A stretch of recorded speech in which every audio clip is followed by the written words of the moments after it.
It's the Illest Podcast, and welcome to the show.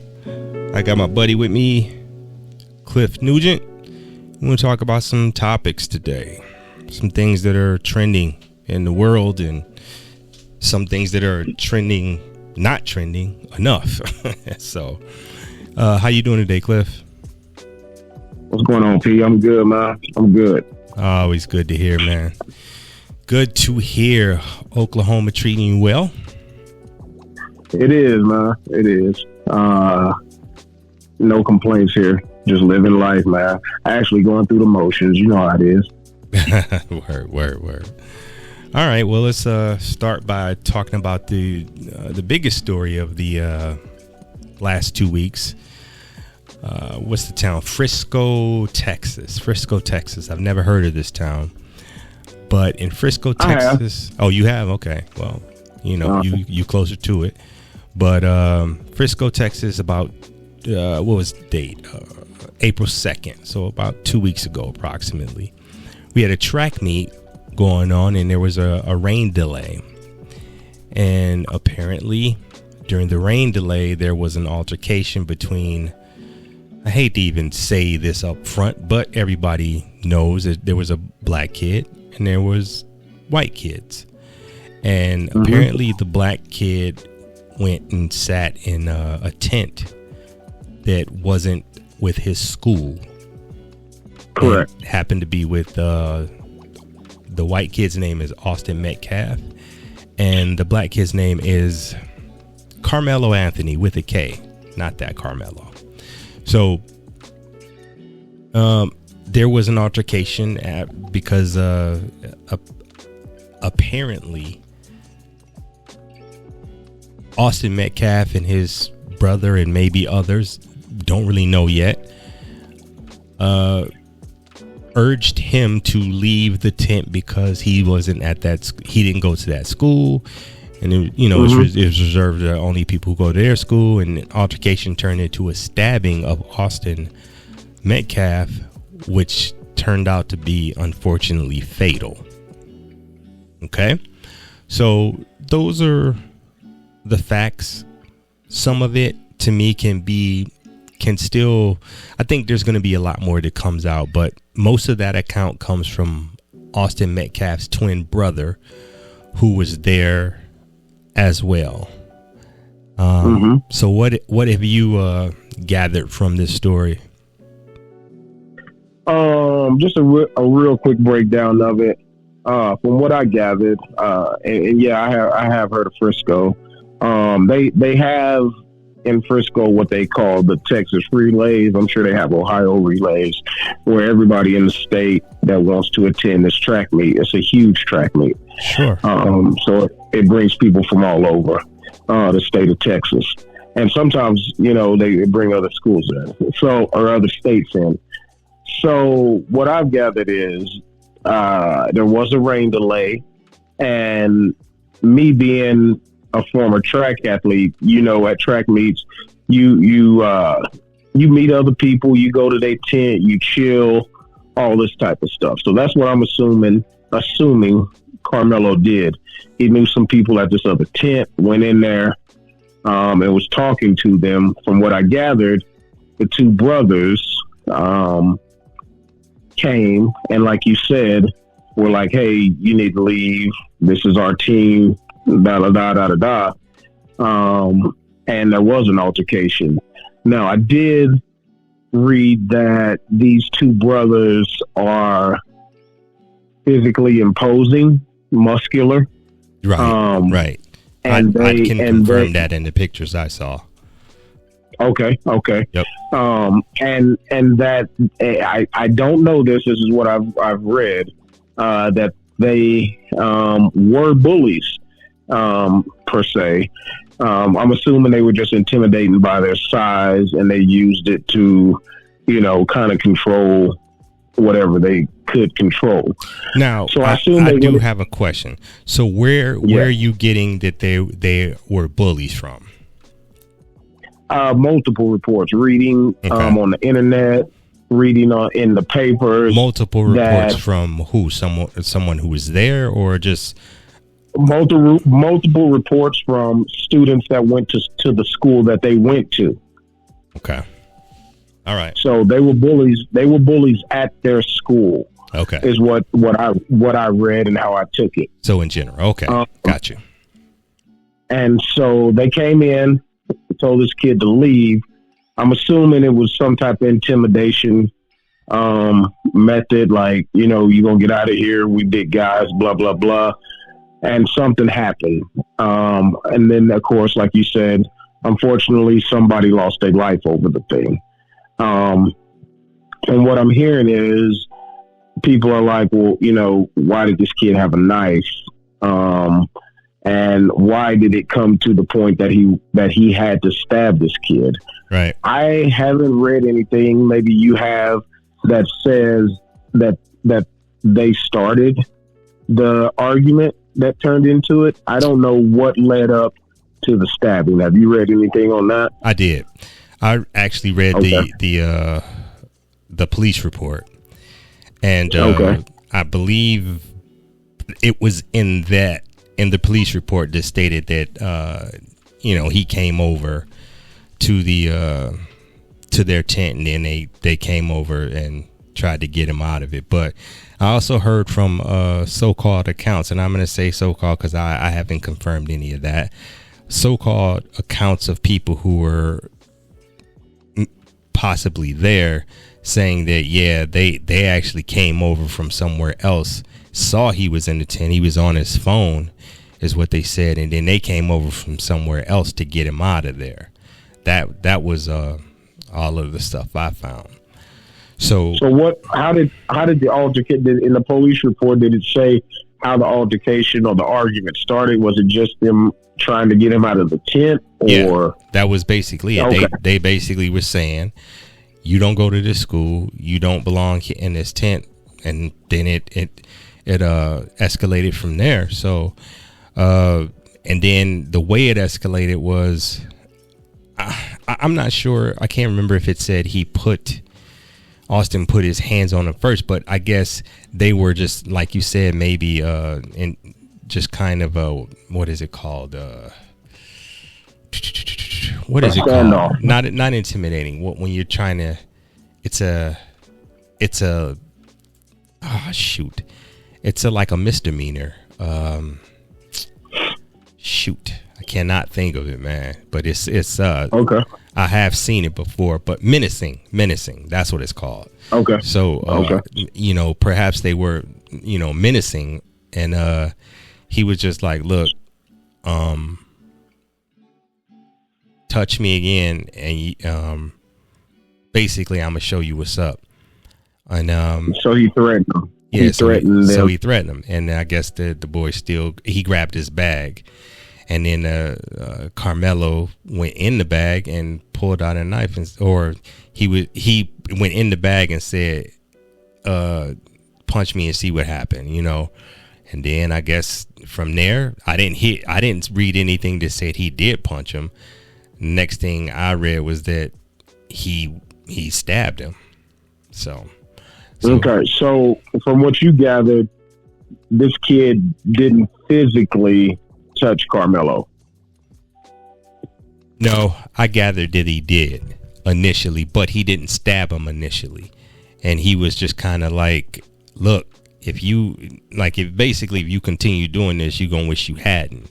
That type of a deal. Okay. So it sounded like he was giving him warnings or whatever, but didn't, he didn't say, I'm assuming the kids did not think he had a knife. So okay. But so that's unfortunately what happened. Go ahead. So at this point, I guess I don't understand why no one went and got a teacher or coach or even witnessed what was going down, because apparently something bad was brewing. Yeah.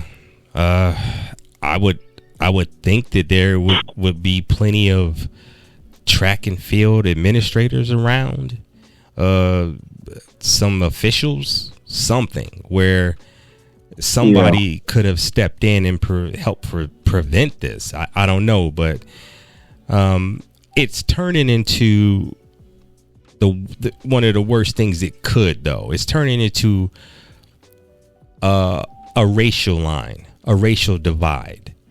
And, you know, it's unfortunate, man, because I tell you, every time something like this happens, it turns into this, but it's molded into this. I think it's not by happenstance that this happens. They make it this way because I'm telling you. Go ahead. That's what people want to see, and that unfortunately, in today's society, that's what sells. That's going to be the big story. Black versus white racism, and this is how they keep racism alive. Yeah, I totally agree. I mean, okay, I'll put it to you this way, and we talked about this. If both individuals were black, would we have heard about this story? Hell no. When both individuals were white, would we have heard about this story? Hell no. Especially not on a national level. Especially not on a national level. But when you have something like this that can racially divide people, and you put it out there nationally, then you have people in other states, the nation, actually being divided. Yeah. Not just that little area, because Frisco's not that big. Yeah, I didn't think so. But when you put it out there nationally, and the national news take hold of it, and the media, and then it hits the internet and stuff like that, I've seen people, which I'm assuming you have, I've seen people arguing back and forth over this particular situation, as well as stating like, oh, well, he deserves everything he gets, or this or that or this. You don't even know what happened. You don't even know this kid. So why are we already jumping the gun to, oh, he's guilty of murder? And like I said, I don't know either, but we jump to these conclusions so fast just based off of what we hear. Yeah, and this one is interesting because it's different. It's different in a way that there's no video footage yet. At least, you know, because typically what they'll do is there'll be video footage and it'll be released and for people's reactions. But there isn't any of that here. There's just the story itself, and it's boiled over in the cauldron into this completely. It really isn't about racism, but it's more about, in my opinion, it's more about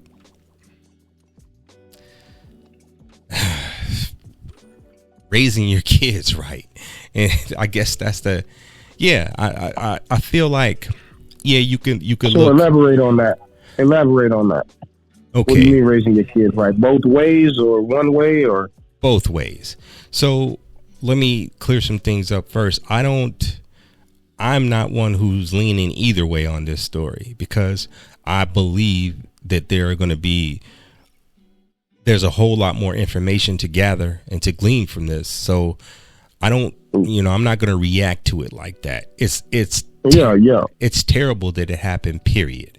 That's how I feel. Like you said earlier, there's so much stuff that there's just so many unturned stones that we don't know about yet. Yeah, this seems very incomplete to me, and there's more to be discovered from what happened from underneath this tent. So that's the first thing. Again, I don't lean either way, because I'm just looking at it objectively. I don't side. Right. I don't choose side based on the color of the person. I think people who are doing that are just dumb.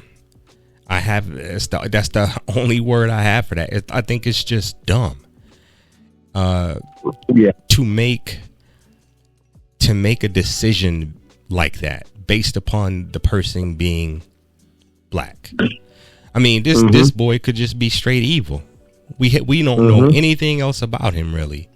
He played football. He had good grades, but that didn't mean anything.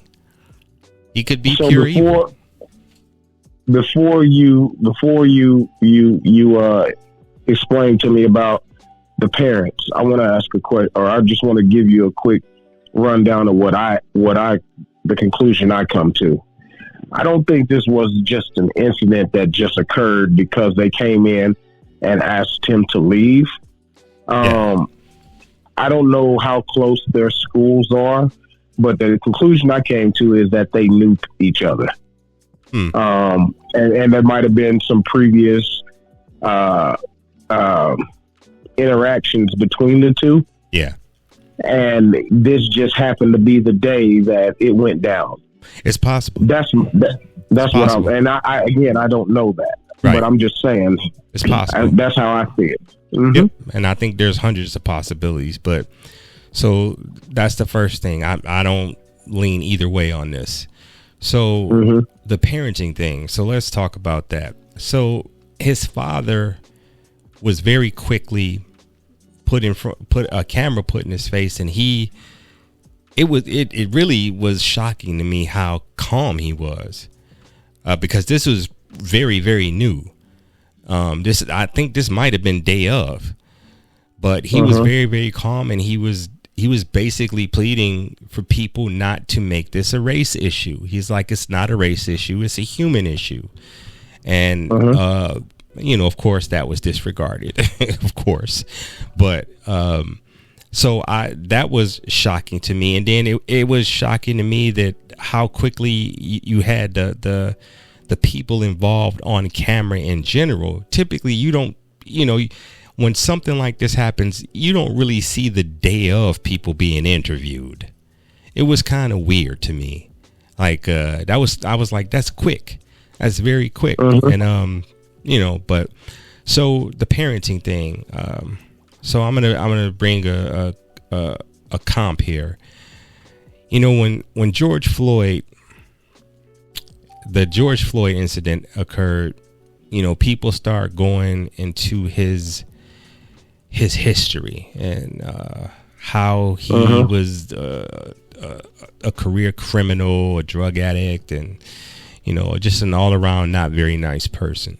So, and so someone was trying to compare what's happening here with George Floyd, and they were talking about his dad, or I'm sorry, Austin Metcalf's dad, saying that he's been exposed. He was caught. He went to, I don't know if he went to jail, but he had a charge of like sexual assault or something some years ago. What does that matter? Exactly. And they were trying to compare it to George Floyd, and I was saying to myself, okay, here's the difference. People always come with these just BS analogies. George Floyd was the person involved at the center of the George Floyd incident. In this incident, it's either Karmelo Anthony or Austin Metcalf. His dad didn't stab anyone. His dad didn't get stabbed. So why? What does that matter? In terms of this really poor analogy, it doesn't. But no, they're trying to paint a picture based on something in the family, and that's asinine because they were divorced. All this stuff. What does that what does that have to do with it? Because one, this father that y'all trying to paint a picture, he's been exposed, blah blah blah. This guy's lost a son. I know. You know what I mean? And this is what y'all bringing out. No, I hate that shit. Yeah. So you got people who are on the Karmelo side who are just going through everything in these people's lives. So, and they brought this up, and I'm saying, okay, this is when I think that perhaps parenting might be something that you could look at. But let's say, because when I think of this incident with the information I have, I still wish that Karmelo would not have stabbed him. Now, I don't know. From what I gathered from the police report, his life was not in imminent danger. You know, not in imminent danger where he was just going to, you know, that's not what I got from it. So I really wished there was no stabbing. Now, when I say that, I also mean that, you know, how was his negotiation skills? How was his conflict resolution skills? Does he have a father in the home? Did he have a male role model growing up to teach him such things? I just would like to know, where is it all the other things, possibilities and possible ways this could have gone? How did he get to the point of thinking that stabbing this guy was the only conclusion that he could come to? So that's from that side. From Austin's side, if it's true that they were bullying him, then it's like, okay, so what was this bullying thing about? How does that figure into their family lives and how their dad raised them, and was this, you know, then it starts to trail off into, well, did they call him a nigger or something like that, or any of these things? But in my opinion, I don't care if they did. That's not enough of a reason to kill someone, because I guarantee you that wherever Karmelo Anthony is, and actually he bonded out today. He bonded out. Yeah, I saw that. Yeah, he on $250,000, but he bonded out, and I guarantee you he's sitting somewhere thinking that, damn, this was not worth this. You know, however many few seconds. I guarantee you that's how he feels. So, but yeah, if go ahead. How many times did he stab the kid? Was it one time? Was it multiple times? Like, I don't know. One time. Okay. Just in the heart. So I don't think, even though it ended that way, I don't think he meant to kill that kid. Right. But it happened. Fair. It happened because he did stab the kid. I think he. So here's the thing: in Oklahoma, they have stand your ground. Yeah. Which basically, if you feel threatened and you take somebody's life, that could be a defense for you. Yeah. So for example, if you at a gas station and you see some guys running up to you to try to jack your car or, you know, rob you or something like that, and you shoot and you kill one of them, or you stab one of them and kill them, you can say, I was standing my ground. I don't know what it is in Texas. Mm-hmm. Yeah, well, so he is claiming self-defense. He claimed it from the police report. He claimed self-defense immediately. Okay. He said, I was protecting myself. Is what he said. He asked the cop, could this be considered as self-defense?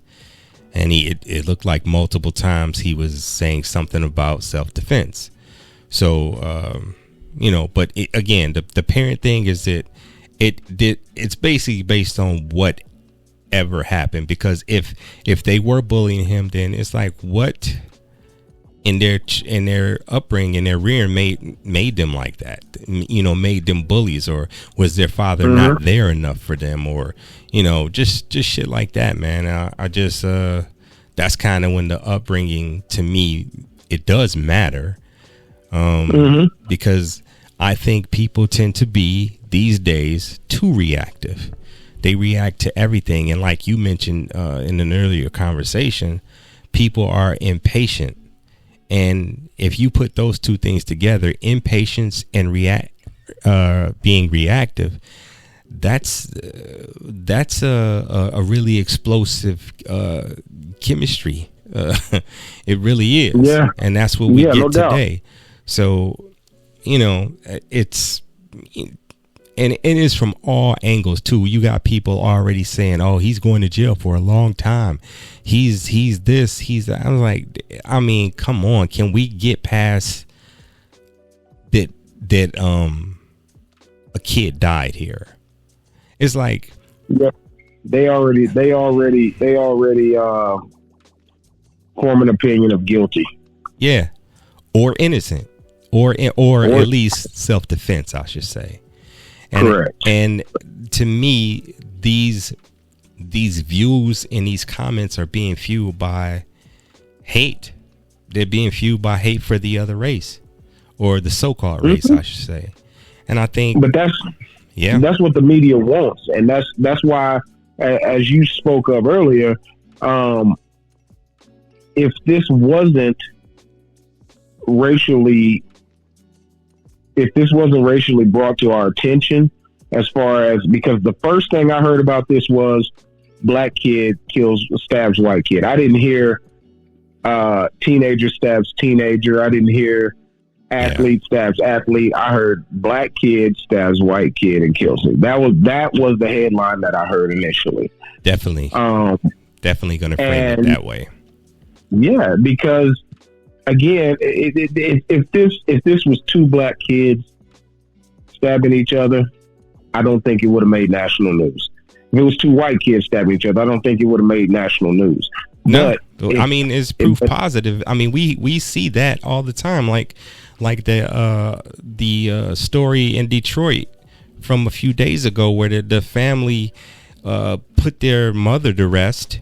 It's a black family, put their mother to rest, and somehow after the funeral or and they're going over the plan and logistics for whatever, maybe the estate, this turns into 5 of the family members getting shot, 2 of them in critical condition. What the fuck? How does that happen? It's crazy, man. The thing about that, P, I knew nothing of this. Right. I knew nothing of this. Right. Nothing. It's because it just, that story is, it's the same old thing. It's black people killing black people or violence against other black people. It just, that for some reason, that isn't as important as, when it's an interracial deal, because the internet and the media are undefeated. That's how I look at it. They're undefeated. They always win, and they're winning now. But definitely, I just want people to wake up and not go for it, man. Not go for it. Just be a fucking objective once in your life. Just be objective, man, and see things. Get the facts and then basically make your opinion off that. But also understand that there's really 2 lives that have been at least jacked up here. At least 2. At least. Yeah. And I look at this and I think about what you said about the internet being undefeated and not even hearing about this Detroit shooting in Oklahoma, because that I'm assuming it was on local news, didn't make national news, but they can't spin it that way. They can't keep hate and racism alive if it's not racially divided. I think people come to, and this is just my opinion, I think people jump to conclusion, and I also think people do it out of fear and just not being educated, or I ain't gonna say not being educated, but not getting all the facts. Like you said, people jump into conclusion. But if it's a black male versus a white male, if you are black and you automatically side with the black male. Look, if you're white, you automatically side with the white male. Go ahead. Karmelo Anthony, at the time of this podcast, I believe they raised over $400,000 for him on some GoFundMe or something like that. And they taxed it. Huh? I don't know. I don't know if you was going to say this, but they trying to stop that. They're trying to, right. And also, there was quite a lot of money raised for the Metcalf family as well. And I'm saying, I guarantee you, if you were able to divulge or discover what the ethnic backgrounds of the people who sent money to Metcalfs, I guarantee you the majority of them are white. And I guarantee you the majority of the ones who sent money to the Karmelo Anthony Fund were black. And I think it's because thought of that. I absolutely believe that. And I believe it's because the stuff I was hearing about, this is a simple case of fuck around and found out. I'm like, okay, that's not even funny, man. It's not funny at all. I'm like, it's just hate, man. It's just hate. Some of these black people hate white people so much they don't care what the truth is. And some white people, same thing, man. Something, as soon as they hear something, it's just like he's guilty. He's just flat out guilty. And I just don't get it. I don't go for it. Clearly I don't, but it's just straight up hate, man. I just don't understand why we keep going for the banana in the tailpipe, because that's what I feel it is. Because the stuff they still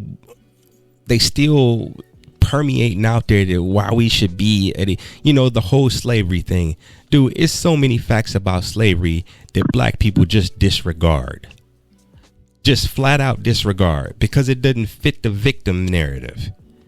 It's like, I do know that, because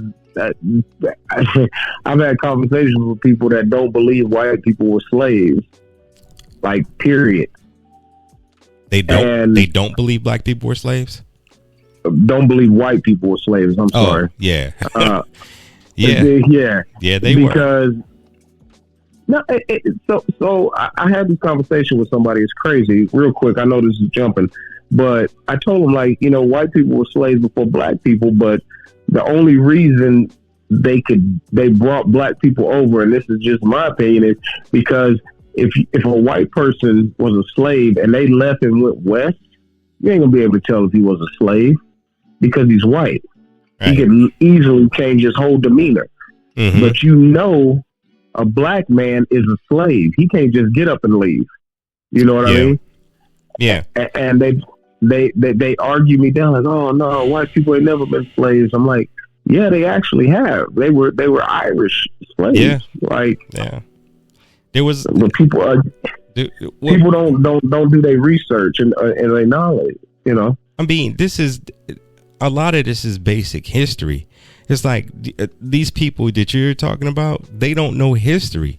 It's like in any empire you can name, it is associated with slavery. It's associated with serfdom or indentured servants or something like that. All of it. So it isn't, and including Africa. Not to mention, black enslaved black. Yeah, exactly. So it's not like people over here it's like we look at Africa as one big country, not a continent. It's like Africa is like going to north to the south here in America. It's a little different in each country. It has you know what I'm saying? Yeah. But they look at Africa like it's one big unified place, and it's not. So you have tribes all over the place, and just like anything with people anywhere, there's always jockeying. So this tribe's trying to have the most resources and all this. So in order to do so, there's got to be some wars. There's got to be some battles, or there's got to be we can sell these people. people off to these white people who said they'll give us guns. We'll sell them off to just get them out of the way, so we'll have more resources. So this is what happened, and people, maybe, I don't know, did some people just don't know this ever happened, or just they don't, it just doesn't fit their narrative, so they gloss over it. And it's BS, man. The fact that you could go there, hell, they helped the Europeans capture some of the black people. And not to mention when you get over here, and how black people helped white people pretty much proliferate slavery. And then even you had free black men who at some point they got their freedom, and you know what they did? They went and bought slaves too. They did. So it's like, how are we gonna just like ignore that? How are we gonna so everything is just all white people's fault? Everything is just all white people's fault. And it's like, okay, we got to take some accountability too if you're gonna do this. So, but we ain't gonna take accountability, because there's people don't do research. People don't study. People don't know the meaning of it. This kid that committed this, like you said, I'm assuming this kid is feeling horrible. I mean, he is feeling horrible, even to the point that, and I hate to say this, but even to the point where he's like, he may be thinking suicide. I don't doubt it. Thank you. It's got to be death threats and all this type of stuff going on. Oh man, it's so much pressure on this young man right now, and I don't know if he was right or wrong. I don't know. But I keep thinking about what you said. Could he have taken another route? Right. Could he have left? And that's just speculating, because I don't know exactly what happened. I don't. Exactly. I'm just speculating. Exactly. That's all. But that's a great question, though, P. What? And I'm sure he's thinking about it too. What if I just would have walked away? What if I never would have even went to that camp? Oh hell yeah! He's thinking that. Yeah, it's so many what ifs going through his head, and that's enough with the pressure and death threats, and media, and he could be reading stuff that's saying, oh, he's going to get life, or he's going to get the electric chair. That's a lot of pressure on somebody. Sure. Not to mention the pressure of, I just took somebody's life. Right. Yeah. And that's what kind of goes with, maybe, again, I don't know what happened, but, thinking about something before it happens. The thing about it is, that place is completely divided, black and white, right now, right as we speak. Yeah, it sounds like it was 8% black. It is. The town. Correct. Yeah. It is. And with that being said, I don't think the media is satisfied just with that area. They want to see some type of division in the nation as well. And it sucks, man. It really does, because you put this out there. And then you have fights between the black community or the white community. Like, even going back to George Floyd, if you were black, you were for the George Floyd. If you were white, you were against it. And if you went against it, you were either Uncle Tom, or you were, a white dude trying to be black, or that's the shit that they spew out there. Mm-hmm. And it sucks that we, as a community of black people, both of us being educated black men, it sucks that there's nobody stepping up saying, no, this ain't right. We have to form an educated opinion and guess on this. We can't just assume and jump to speculation. Yeah. This is and people want to act like this stuff just started or something. I was like, this is not new. I mean, you can go all the way back to, I'm trying to think. I mean, it's always been happening, man. You can go back to Bill Clinton's presidency, man. The riots and, all the Rodney King stuff and all the OJ stuff. I mean, it goes back. So, people try to blame it on like one man. Oh, it's because of Trump, or I'm like, stop it. Come on. You could go with Obama when the police were shooting certain shot black man during his presidency. Trayvon Martin, which if people will look at, police shootings on black males was at an all-time high when Obama was president. I think so. I tell you what, that's when like almost you got Mike Brown happen, Tamir Rice, Trayvon, what's the dude in Minnesota? He had a Spanish name. Philando Castillo. Yep. Yeah. And the dude in New Orleans, the dude in New York who was selling the cigarettes, all of those happened when Obama was president. So, it is not this isn't a new discovery or anything like that. It's continuing to proliferate racial divide. And I'm like, man, I don't think people are going to wake up. I don't. The internet is running things, and it's not going to change. I don't have hope for it, but I can still speak about it and share my opinion with everybody. But that's my biggest ask of all this is that people look at this with a clean slate. Not just this. Look at everything, because we're going to get hit with a whole lot of stuff. And it's waiting for the next thing. They're talking about this could be the next George Floyd, or, if this happened, then it's going to be a riot. And it's like, why? Why does it have to be a riot every time? What does that do? How does that help a community? I mean, I don't get it. Because people looking for a reason to bring malice.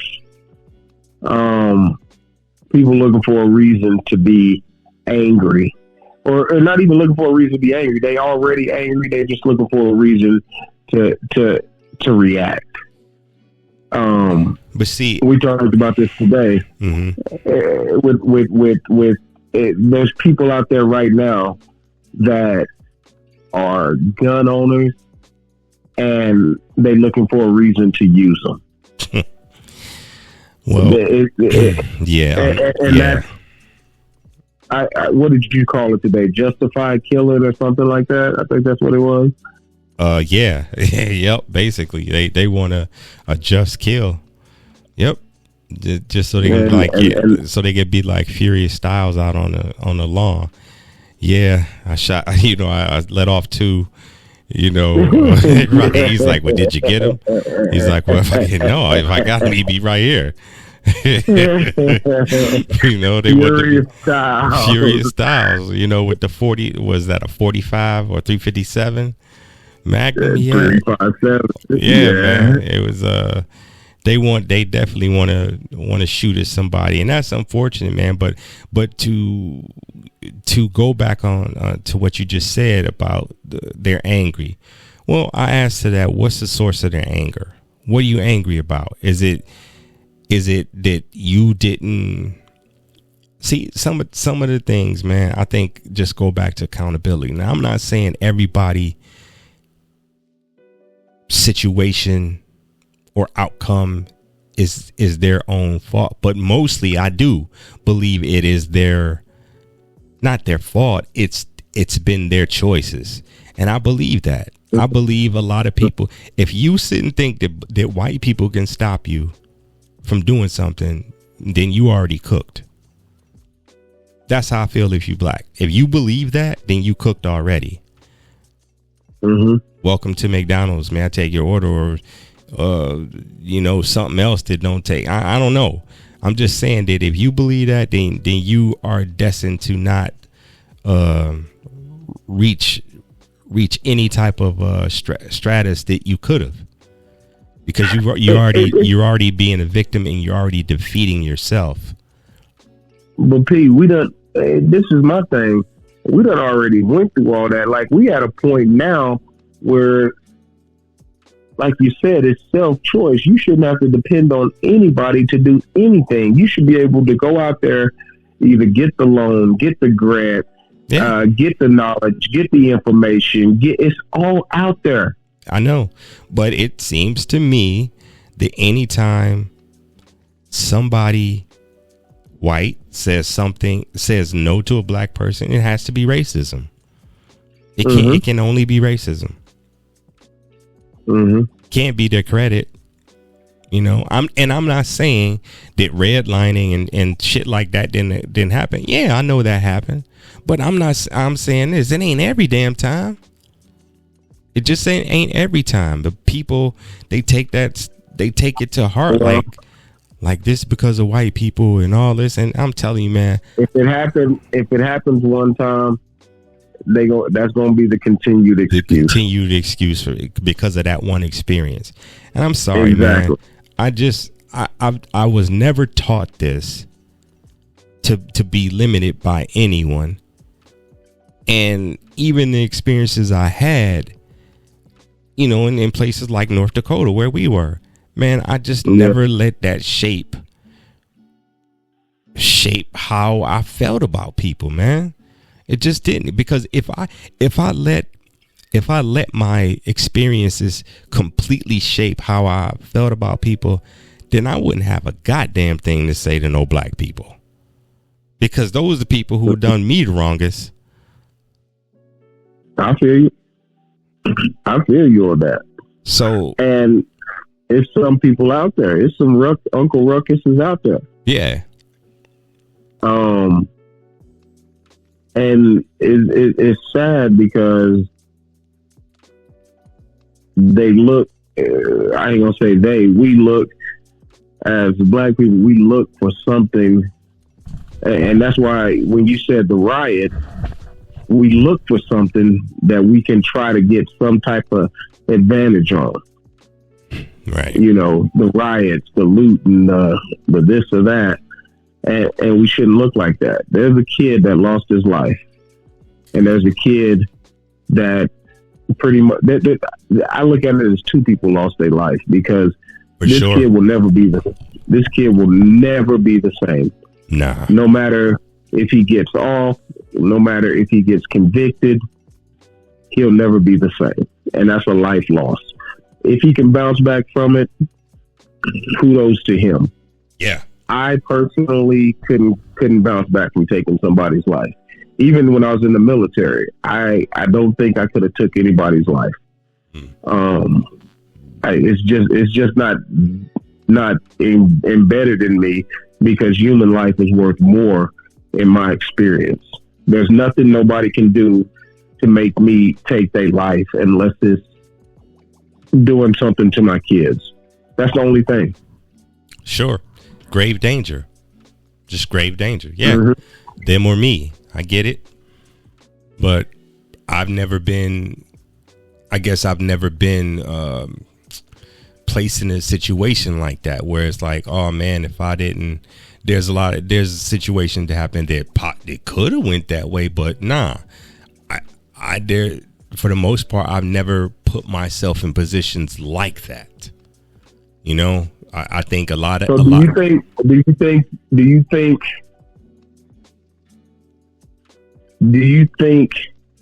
Put yourself in that kid's shoes. These guys come to the tent, tell you to leave. Do you think you are a negotiator, that you learned from your dad or just experiences in your life that you could have negotiated your way out without a physical altercation? Yeah, I do. But I think that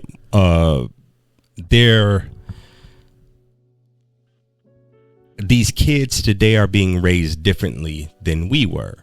Now, some things carried over, and this is just how it was when we were hell, it's probably still like this now. We're just too old to know certain things. But like the worst thing that could happen to you when you were a kid was being a black male is to lose a fight against a white boy. Oh yeah, for sure. You would be clowned. You would never be respected, you know, or get cooked by a white boy in something. Mm-hmm. You know, get beaten a race by one. Yeah, either thing. You would just be complete. You would lose whatever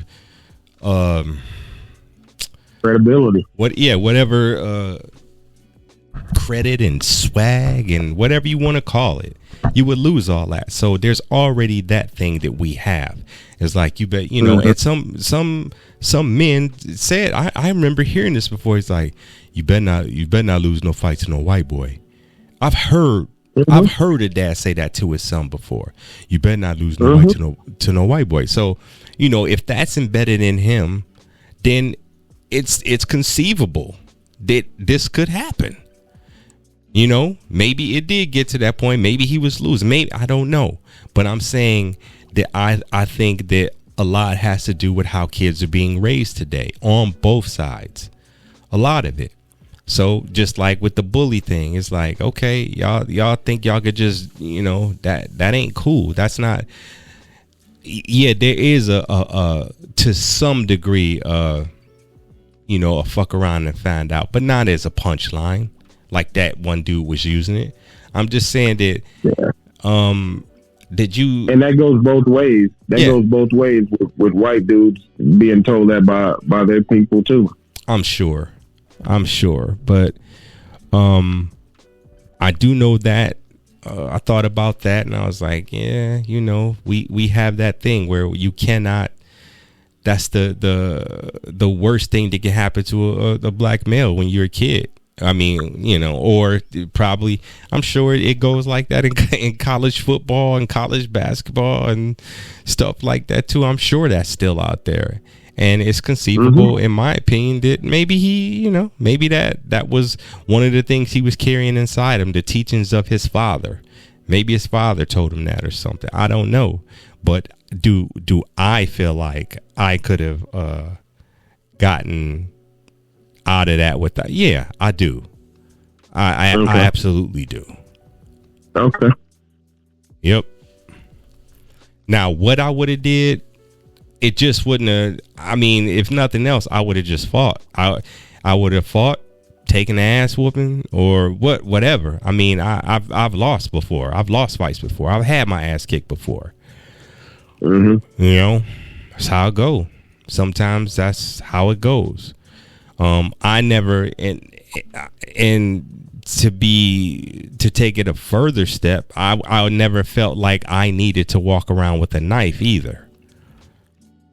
But that was a different time. And again, I'm not even giving him a knock for having a knife because it's not against the law to. So that's no big thing. I know a lot of people made that a big talking point about Karmelo having a knife. Why would you bring a knife to a track meet? I don't know, but it's not illegal. You know? So I agree. Man, I agree with that. He's a kid. You know, some things kids do are just dumb. Some things are unexplainable. I mean, I bet if he had let's say some fentanyl in there, people would be more like, oh well, yeah, he is a kid, you know. They'd understand that better than the knife. Yeah. You know, so I'm just saying, you just gotta look at it that he's a kid. You know, no, but that's not, to me, it's not against the law, so that's no knock to me. I get it. Yeah. But in summary, man, it's just two kids really lost the current lives that they have, for sure. And it's an unfortunate event, and it's unfortunate on multiple levels, because now the rest of the world is they're waiting for their next OJ, I guess. And this is kind of where this is gonna go. And here's the other thing is that, look, the media, just understand, for anyone who hears my voice, all you black people who've watched this and seeing how they keep showing Carmelo's mugshot versus, well, I guess they don't have much for the other kid. They can't show a comparative picture, but I'm just saying that, depending on what the media source is, they have a certain slant. If it's a left or if it's a right leaning, they're reporting it a certain way. Like, you know what I'm saying? So it's just like, man, you just got to get away from, if you're going to look at the media, understand what the purpose is. We're in a current state where there's a job title, I guess, now called an influencer. This is what media is there for, to influence, and it's winning.